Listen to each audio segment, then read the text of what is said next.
Rádio Unaerp. Boa tarde a todos os ouvintes da Rádio Unaerp. Estamos aqui diretamente da 22ª edição da Feira Internacional do Livro de Ribeirão Preto. Eu sou a Natália Verbel. E eu sou o Leonardo Gibelli.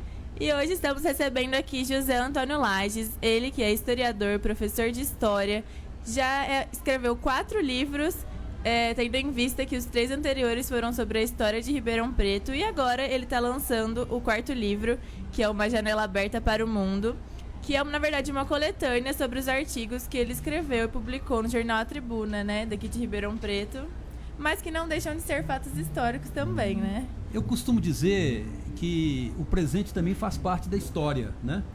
E como são artigos assim bastante impactantes, né, que tratam aí daquilo que aconteceu aí nos últimos 6 anos, né, desde um pouco antes da pandemia, então esses artigos não deixam de ser registros de uma história bem recente que nós estamos vivendo ainda.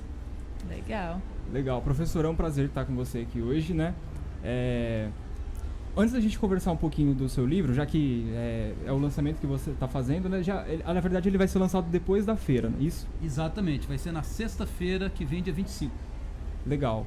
E vai ser aonde esse lançamento? Só pra gente O lançamento vai ser na Livraria Nobel, né? Livraria Nobel. Que funciona lá no espaço da fábrica, na rua Mariana Junqueira 33, esquina com Jerônimo ali onde Gonçalves. era o Estúdio Kaiser e tal, né? Exatamente, é. Legal, eu cheguei a fazer cursinho lá uma época no NAU lá. No NAU, Isso. Então, muito legal estar com você aqui. Eu queria perguntar um pouquinho para o senhor, um pouco da sua trajetória como professor, porque é uma carreira toda construída e assim, é muito legal quando a gente conversa com o professor que a gente vê o tanto de coisas assim que são sempre histórias muito, muito legais, muito maravilhosas. Eu queria que você contasse um pouquinho da sua trajetória de vida mesmo. Olha, eu sou mineiro, nascido numa cidade chamada Curvelo, norte de Minas, né? Saí de casa muito cedo para estudar fora, saí de casa com 11 anos para seminário, internato, né? E tive uma vida um pouco nômade até chegar em Ribeirão Preto. Quando eu cheguei em Ribeirão Preto em 87, final de 87, aí eu baixei a guarda, como se diz, né? Fiquei por aqui, estou aqui até hoje, né? Mas até chegar aqui, eu passei por Diamantina, né? Onde eu fiz meu ensino fundamental, depois eu concluí o ensino médio e fiz minha primeira faculdade em filosofia em Juiz de Fora, na Universidade Federal de Juiz de Fora. Depois voltei a Belo Horizonte, continuei em Minas, em Belo Horizonte, aí eu me profissionalizei realmente como professor, né? Dando aula de manhã, de tarde, de noite, escola particular, rede pública de ensino, enfim, né? E quando foi em 86, né?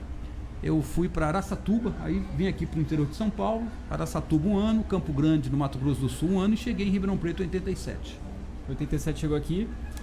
Cheguei aqui, né, e fui dar aula no COC. Eu fui professor do COC durante 10 anos, professor de História, né? Nesse meio tempo fiz um concurso aí também para a Rede Municipal de Ensino, fui professor de História em várias escolas da Prefeitura. E nesse meio tempo eu concluí a minha formação, né? O curso de História que eu tinha iniciado em Belo Horizonte, eu terminei aqui, na Barão de Mauá. Depois eu fiz também o curso de Pedagogia, né? E aqui eu fui professor, fui diretor de escolas públicas, né? Até que me aposentei há 8 anos atrás, né? Mas continuo trabalhando, de certa forma, ainda na área de educação, não na educação escolar, mas na educação corporativa, porque eu sou consultor técnico legislativo da Câmara Distrital. Muita gente não conhece, não sabe, né? Brasília, Distrito Federal, é uma organização um pouco diferente, então o pessoal às vezes não entende bem, né? Mas eu trabalho na Câmara Legislativa do Distrito Federal. Eu fico mais aqui em Ribeirão Preto por conta do trabalho remoto, né? Teletrabalho, mas eu trabalho lá como consultor técnico, já faz cerca de uns 15 anos. Entendi. Tá? E é legal que você falou, né, que o seu nome de guerra, então, é professor Lages, né? Sou mais conhecido aí na boca da moçada aí como professor Lages, né? Meu último sobrenome. É legal essa coisa porque realmente o professor ele vai pra guerra, né? Tipo, se você for parar pra pensar, que não é fácil, né? Entrar nesse mundo da educação. É muitos desafios aí diários, né? Legal. Verdade. E conta um pouquinho pra gente, você comentou que é mineiro e transitou por vários outros lugares do país. O que mais te motivou e te instigou mesmo a pesquisar mais sobre a história de Ribeirão Preto e escrever esses 3 livros? Ótima pergunta, né? Olha só, eu cheguei aqui em Ribeirão Preto em 87 E em todo lugar que eu chego, eu gosto de conhecer as pessoas, as tradições, as memórias, né?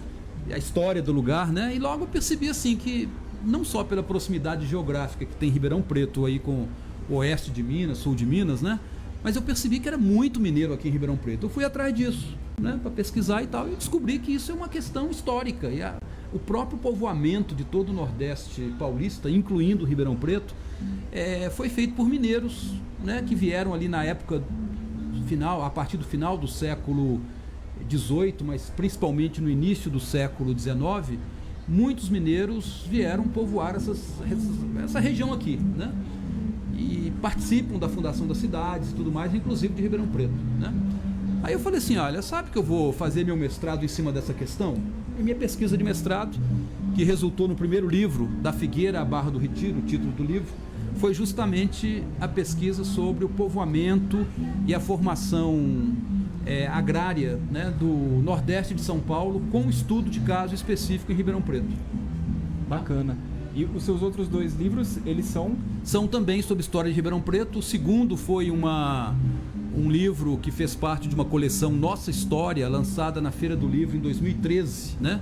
Sobre um dos personagens dessa saga aí da fundação de Ribeirão Preto, que foi o Manuel Fernandes do Nascimento. Foi uma história biográfica, né, que a gente publicou sobre ele.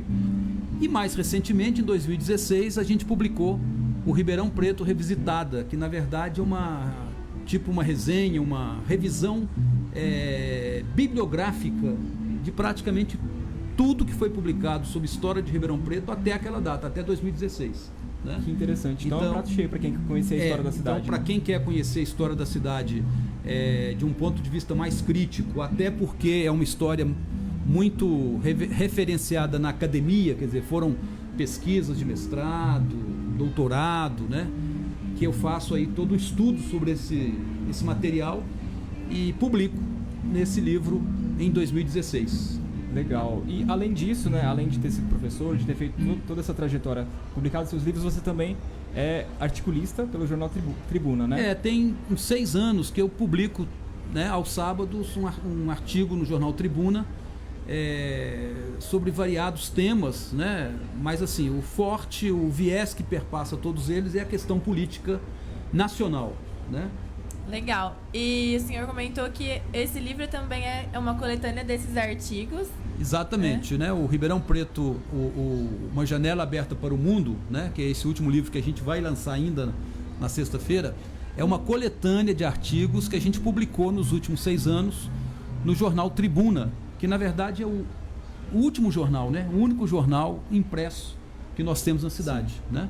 Então todo sábado a gente tem lá uma coluna, a gente publica esses artigos. Legal. E teria algum significado por trás desse título, Uma Janela Aberta para o Mundo?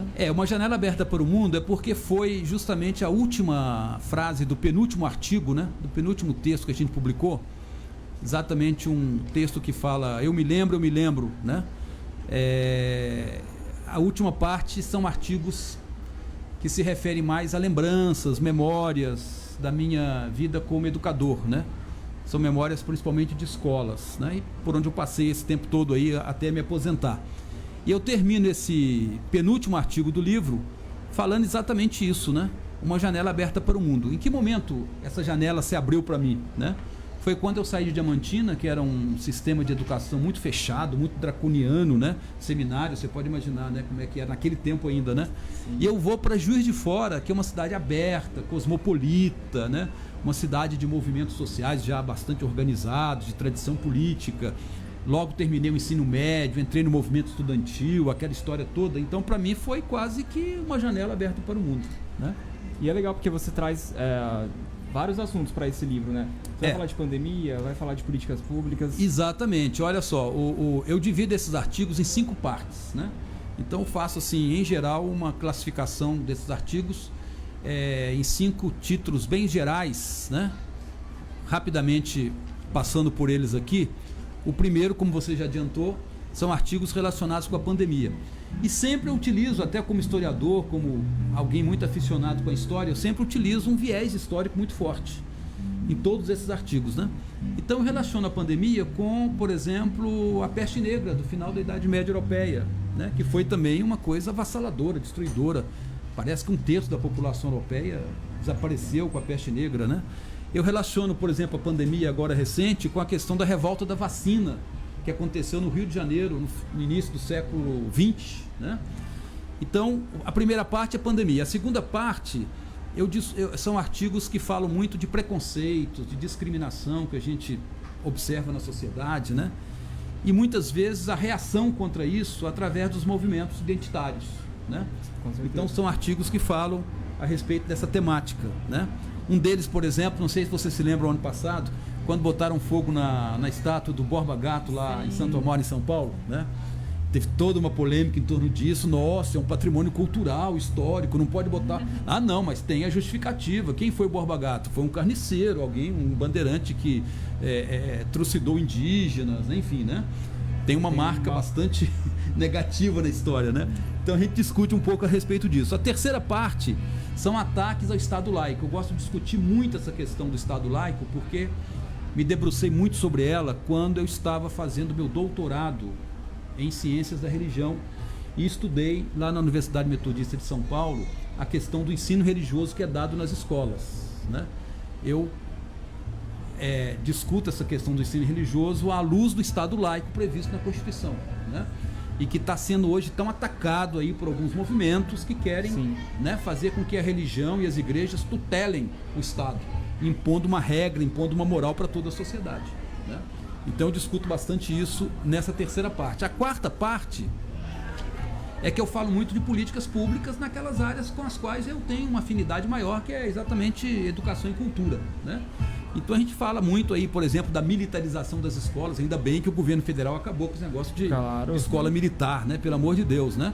Essa discussão, por exemplo, da extrema-direita atacando o Paulo Freire, né? Exatamente no aniversário recente dele agora, né? A questão, por exemplo, da política pública tão exitosa, tão legal, que já tem alguns anos, né? Que são as cotas para a população negra nas escolas, né? Então eu abordo isso aí na quarta fase. E o último, como eu já adiantei, são artigos que falam mais de mim mesmo, da minha trajetória, de memórias e lembranças que a gente tem aí, principalmente na área da educação.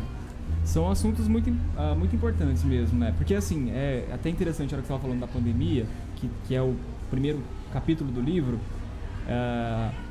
e você fala que faz essa relação com a peste negra ou com a revolta da vacina, e eu vejo que é muito óbvio, daqui a alguns anos a pandemia vai ser estudada da mesma forma que a gente estuda a revolta da vacina nas escolas hoje, que a gente estuda a peste negra. E isso é uma coisa assim, nós vivemos a história o tempo todo, né? E aí é um registro claro da história que nós todos passamos.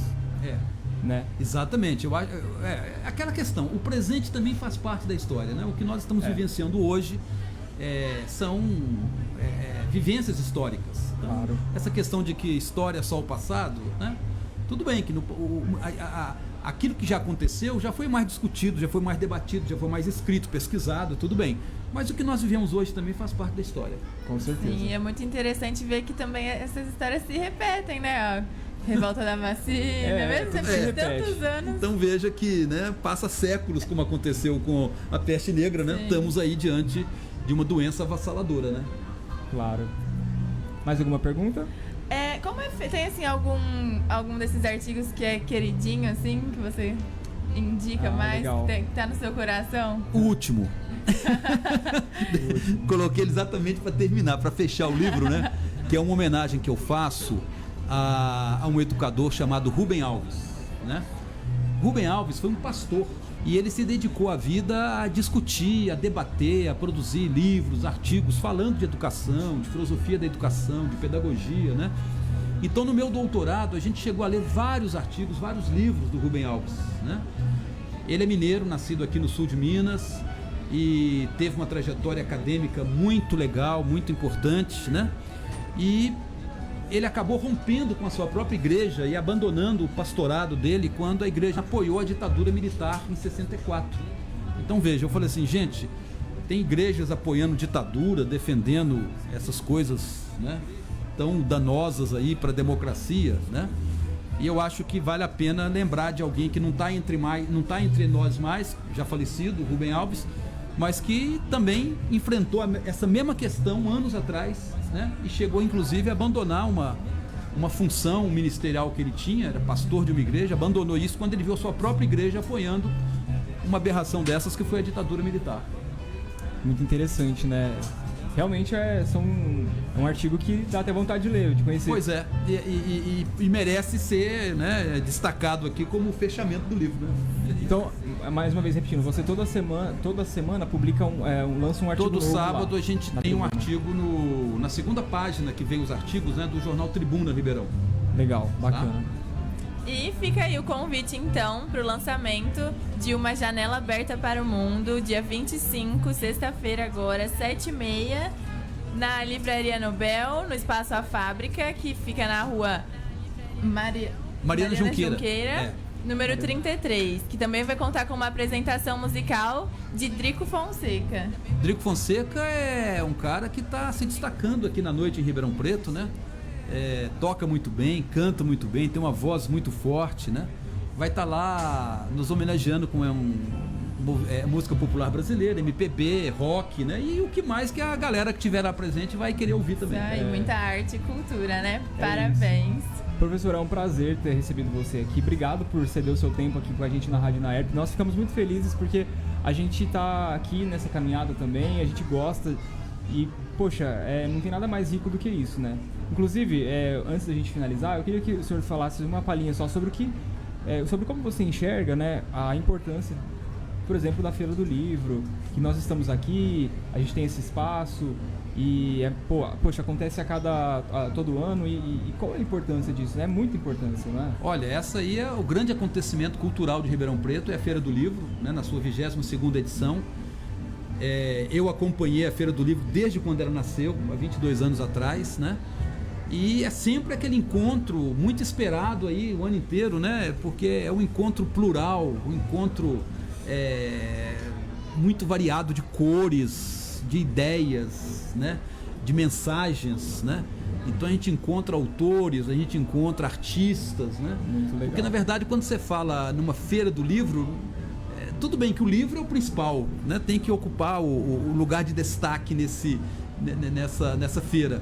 Mas em torno do livro tem muita cultura que flui, né? Que aparece. Uma feira cultural, de Uma fato, feira cultural, né? E internacional já. Internacional, né? claro. Mia Couto esteve aqui, quer dizer, e cada vez mais a gente está, né? Repercutindo isso até fora do país, né? E realmente ontem, inclusive, eu fiz a mediação aí de uma conversa com o César Nunes, né? Professor da Faculdade de Economia, Faculdade de Educação, lá da Unicamp, de Campinas, né? Já o conheço, já li vários livros dele, né? Foi uma prosa muito legal, muito interessante, né?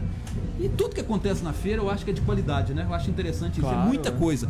Só um detalhe, que às vezes a gente acha que devia ter uma programação mais estudada. É muita coisa legal acontecendo no mesmo horário. Isso, e não dá pra gente se dividir, não dá pra gente se bilocar, né? Ficar aqui e lá ao mesmo tempo. Ontem, por exemplo, nessa que eu estava mediando, estava acontecendo outras 3 atividades que eu gostaria de estar participando também, mas não deu, né?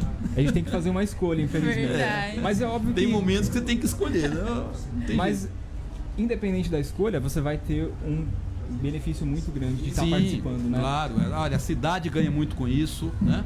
Os leitores, evidentemente, ganham muito com isso. Quem gosta de cultura ganha muito com isso. E os estudantes, né? Tanto do ensino médio, fundamental, as crianças, o pessoal das universidades, como vocês, ganham muito também com a Feira do Livro em Ribeirão Preto. Com certeza, é essencial esse contato de toda a população, né? Sim. Com a literatura, arte, cultura no geral. Foi um prazer recebê-lo aqui hoje com a gente. Ô, gente, prazer foi todo meu, viu? Tenho um carinho enorme pelo pessoal do jornalismo lá da UNAERP, viu? Depois Obrigado. A gente fala pro Gil também. Tem muitos, inclusive, que às vezes me procuram para receber alguma orientação de pesquisa quando entra na questão de história, né? Elaborar um artigo de jornal, alguma coisa. A gente faz isso com o maior carinho, com o maior prazer. Muito a gente agradece muito. Obrigado, então, pela sua presença. Eu que agradeço. Aqui. A gente está muito feliz mesmo. Quer que eu finalize? Pode ser, vai lá. Então tá. Então, você que está aqui na 22ª edição da Feira do Livro, da Feira Internacional do Livro de Ribeirão Preto, a gente acabou de conversar com o professor Lages aqui. Foi um bate-papo muito bacana. Se você chegou agora, de repente está pegando no final, pode acompanhar na íntegra no YouTube. E é isso, muito obrigado. Agora continue com a programação da Rádio UNAERP. Você acompanhou mais uma transmissão da Rádio UNAERP. Audiovisual, Andrei Violante. Assistência, Neto Túbero e Leonardo Rabelo. Coordenação: Gil Santiago.